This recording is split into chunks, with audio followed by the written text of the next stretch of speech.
Hey, what's up, everybody? I wanted to jump on here real quick because I had a thought in my head about two new releases from Heaven Hill, and I, in my head, thought they're probably pretty similar. And I wanted to put that to the test and see if they actually were. Those two products are the Parker's Heritage Heavy Char Bourbon and the new Heaven Hill Select Stock Toasted Barrel Strength. So the Parker's Heritage is a heavy char, and that means instead of their normal Char Level 3, they're Char Level 5 barrels. It's aged for 10 years, 120 proof, right? And then the Heaven Hill Select Stock that just came out, it's barrel strength, but that proof is 123.4, so just a little bit higher. And this is a toasted barrel proof. So we know that they recently came out with the toasted Elijah Craig.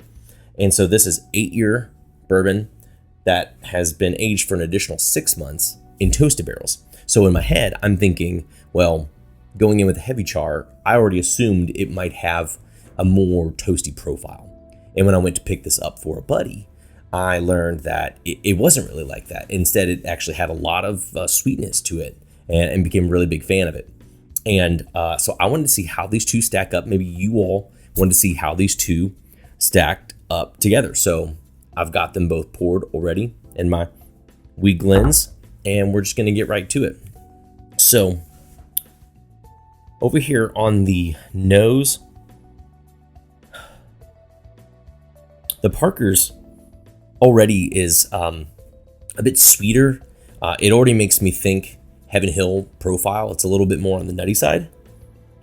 But then it goes into these notes that I normally find in like a Four Roses, or maybe even the Bardstown Bourbon Company Discovery 4, with like some powdered sugar. It has some fruit notes, some berry notes for sure. It's slightly earthy though, like a tiny bit sharp, a tiny little bit of spice. It's really enjoyable. And then it has something that kind of reminds me of like visiting my dad's garage or something like that. Like I'm visiting my parents' house, and if he's been out working on the workbench or something like that with woodworking. And so it's got this kind of like sawdusty, like kind of fresh wood aroma that's going on in the nose here. So let's switch over to the Heaven Hill Select Stock. By comparison, I mean, this nose is thicker. It's got like a wine grape kind of sweet. It's not overly fruity, but it definitely kind of has this kind of wine grape sweetness to it. Some darker brown sugar, and then I don't know if you're familiar with the cowtails, like the candy. It's got this like kind of creamy, kind of chocolatey profile going in there. Still a little bit of earthiness, but it comes off more like dark chocolate. And then it's got this this savory meets sweet thing. Like there's some maple there, so it has this kind of French toast quality, this like breakfasty quality. So this one over here again, a little bit lighter, a little bit cleaner, and then popping over here, a little bit more full. Okay, let's go into the palate.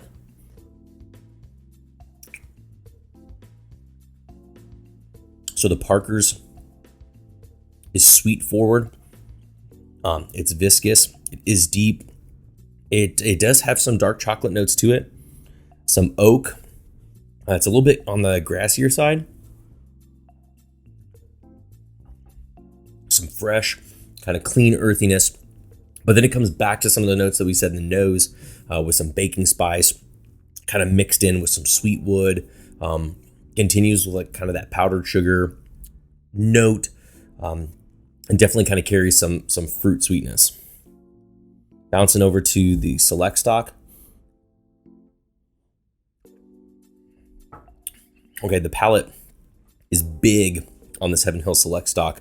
An intense profile, more dark chocolate, not really the fruited notes that we mentioned. It has toasted wood that comes off a little bit more on the leathery side, not super leathery, but does kind of have that charred, toasted. Well, I don't even want to say a toasted profile because it doesn't come off like a Michter's toasted might, or even like a Woodford toasted would. It gets like a little bit like tannic dark chocolate, or slightly short finishing dark chocolate. But it does then bring back that maple sweetness to it that you notice on the nose. So it still has kind of this mapley, chocolatey, full profile. You can tell it's a little bit younger, not really in a burn sort of way, but that wood seems a little bit more youthful. And again, I think it's in like a slightly tannic way, whereas bouncing back to the Parkers, while still chewy and sweet and dense on the palate, it's a little bit more lighter. It reminds me, like I said, of like Barrel Strength Four Roses or the Bardstown Bourbon Company, where there's a whole lot of complexity that's all woven in there. Both really solid and really fun to see them back and forth, but it's, it would really be a call up to you. My personal palate leans towards the Parkers for the more complex pour, yet still keeping balance. Yet the Select Stock, I really like how big and bold it is. It kind of reminds me of some of the older label Elijah Craig barrel proofs, where it did have more chocolate forwardness. It did have more like the brown sugar and then a little bit more tannic wood. It is something I do like. I just don't know how I'd like it if I had a pour of it on its own. If it would come off too young, it would come off too packed, because that's maybe a better way of saying how I feel like it comes off. It's got the flavors real tightly bound in there. Maybe if we let it sit for a little bit longer, it'll open more, or as the bottle goes down, it'll open more. So both these pours enjoyable if you're able to see them or get your hands on them, or if you're looking for them after the fact. Pretty solid, really nice to lay out against each other. So that's all that I have for you all. Again, if you all haven't, please subscribe, do a like, set on the alerts, or shoot me a comment below. Love to interact with you guys, whether it be about this or to hear what you'd like to hear me talk about next. Until next time, we'll see you guys later.